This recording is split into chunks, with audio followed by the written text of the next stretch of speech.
All right, we're to the last cross section of the brainstem, the medulla. So this is the upper medulla. So this is where you're going to find more of your cranial nerves, 9, 10, 11, 12. But you're also going to see cranial nerves 5 and 8 as well. And then your lower medulla. And then your lower medulla, you can't really, I mean, of course, you're going to find cranial nerve 5, of course. But as far as other cranial nerves, you're really not going to see them. What you're going to really notice is that the lower medulla looks a lot like the cervical spinal cord. And, that makes sense because the lower medulla is going to eventually, at some point, become the the spinal cord, specifically the superior cervical spinal cord. All right, so let's go through this. Let's start at the upper medulla. So, number 1 we have here, these are our medullary pyramids. So the pyramids. So this is where the corticospinal tract the corticospinal tracts, plural, are going to descend. Now the lateral corticospinal tract is going to cross after the, more of the lower medulla. That is where it's going to cross. So it would be not the upper, and then below the lower. So it's very, very low on the brainstem, does the lateral corticospinal tract cross. And then that is about 85 to 90% of the corticospinal tract consists of the lateral corticospinal tract, which crosses via the medullary pyramids. Okay. Number 2, this one should be familiar, is the medial lemniscus. The medial lemniscus, once again, this is where the dorsal column, medial lemniscus, DCML, where it travels up. Okay. Number 3 is this little guy right here, and you're like, man, he looks really weird. This is the inferior olivary nucleus. And notice that it's located pretty laterally. The inferior olivary nucleus, it has a few different things. It's thought to communicate to the cerebellum via the inferior cerebellar peduncles, and it's also thought to be involved with our mental time is passing sort of thing. So it's pretty weird, but that's that. Let's do 4, this long guy here. 4 is this long guy, and then 5, 6, 7. So 4 is the raphe nucleus. And I'm pretty sure this is, you could also call it the dorsal raphe nucleus. Maybe it's only called the dorsal raphe nucleus when it's when we're in the midbrain, or the raphe nucleus. And once again, this is involved with the reticular formation. And this one may also be responsible for the more down regulation of pain. But big ideas here, reticular formation. It is a part of the reticular formation. All right, number 5. So 5, we haven't talked about this tract yet. We have in the first biterm. But this is the vestibulospinal, but not in this video series. This is the vestibulospinal tracts. The vestibulospinal tract, so remember, we're going to start from the cranial nerve 8, the vestibular nuclei, and then we're going to descend and we're going to control more of our postural or extensor muscles. Number 6, we have the rubrospinal. Is it still the rubrospinal? Yes, it is. Man, I would have missed that. All right, so yeah, this is the rubrospinal tract. And the rubrospinal tract is going to do something interesting whenever we get to the lower medulla. But we'll talk about that here in just a second. And then number 7 is the tectospinal tract. And remember, the tectospinal tract is the tract that coming from the superior colliculus or the colliculi, and then it is going to cross via the dorsal tegmentum and then control our muscles that do reflexive head and eye movements to visual stimulation and auditory stimulation. All right, so we'll do 8, 9, 10, 11, 12, and then 13 up there. Okay. All right. So number 8 is going to be our, what is it? Oh yeah, the nucleus ambiguous.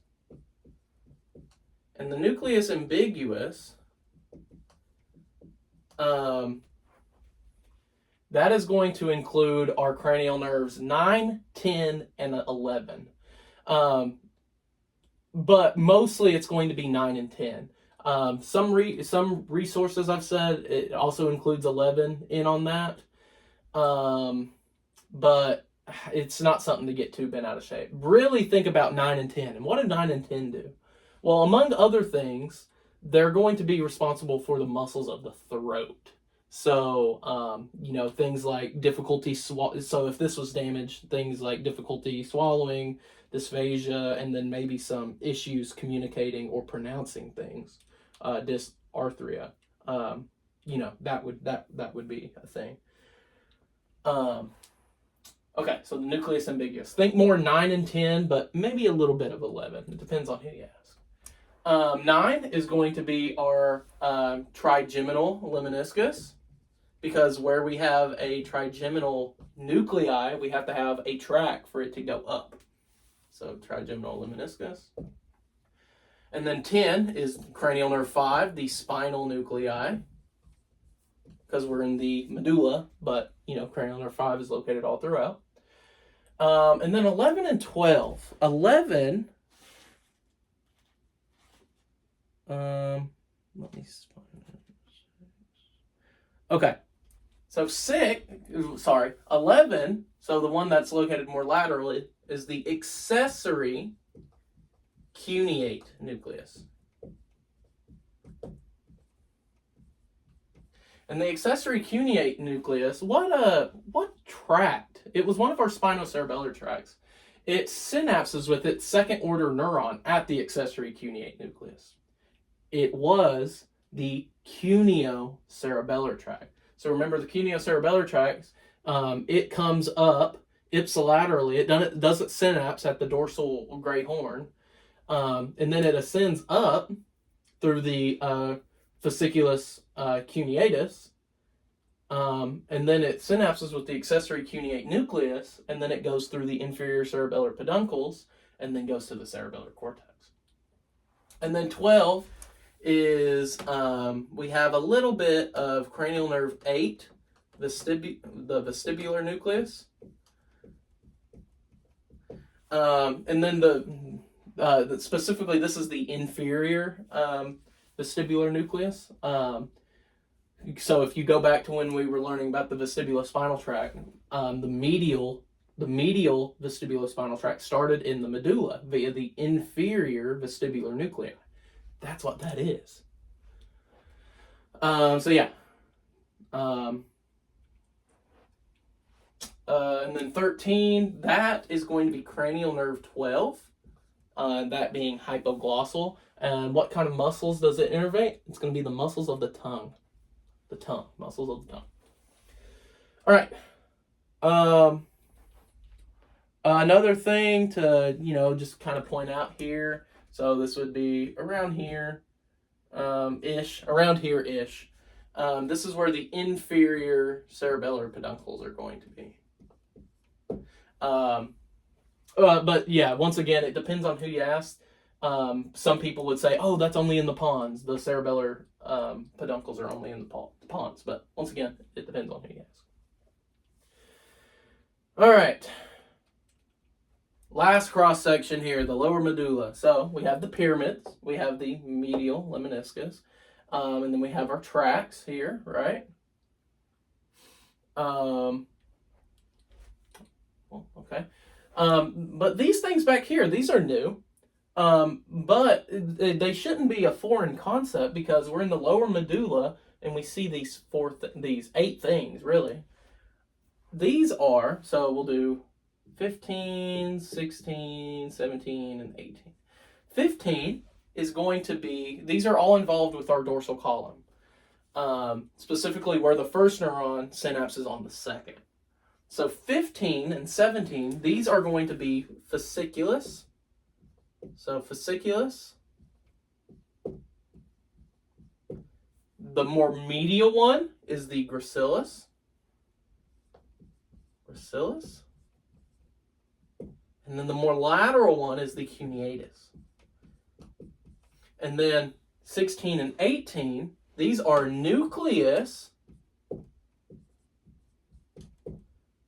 gracilis, and cuneatus. Or cuneatus. Cuneatus. Whatever.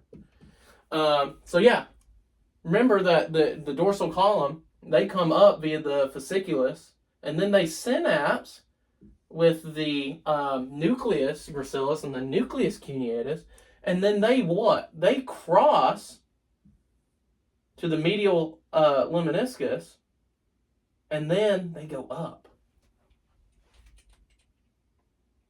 All right, good deal. So that's a good review. Oh, Lord. Excuse me, sorry. So we have 3 more things to mark. So these are just our trigeminal, the spinal nucleus. So we have the spinal nucleus itself, and then the trigeminal lemniscus. And then we have our tracts. Once again, we have the tectospinal tract, we have the rubrospinal tract, and then we have the vestibulospinal tract. This little guy right here, did we have it? Oh no, did I forget to draw that?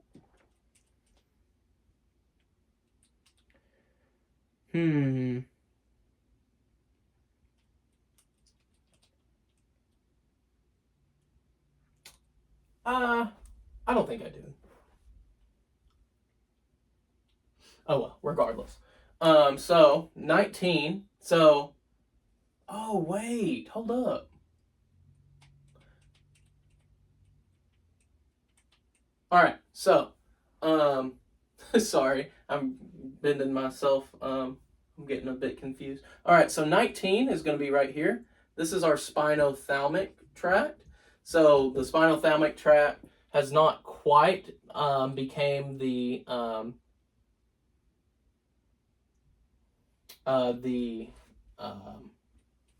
spinal lemniscus, but it will soon. It will soon. And then our rubrospinal tract, it actually goes more lateral. It actually ends up being more lateral.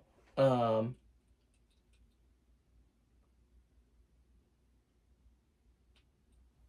yeah. So yeah, this is our rubrospinal tract. But then remember that the vestibulospinal tract, it takes the place of where it was. So the vestibulospinal tract, 5, 6, and 7. Daggone. All right, yeah, that's fine. Just keep in mind that the medial longitudinal fasciculus is in this as well.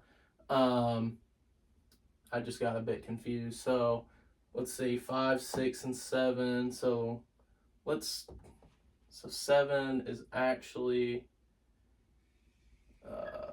dang. Sorry, guys. So 5 is actually, daggone, I'm going to have to adjust this whole thing. Bear with me. So 5, 6, and 7. So 5 is going to be our rubrospinal tract. Yes. 6 is our tectospinal tract. And then 7, right here, is the medial longitudinal fasciculus. Jeez. So then, our rubrospinal tract, when we get to the lower medulla, it becomes more lateral.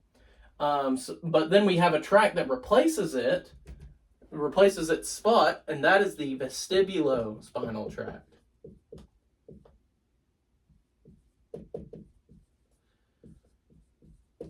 All right.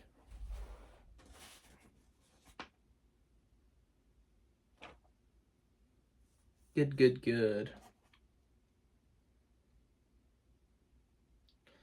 I'm trying to see which one of these I'm missing.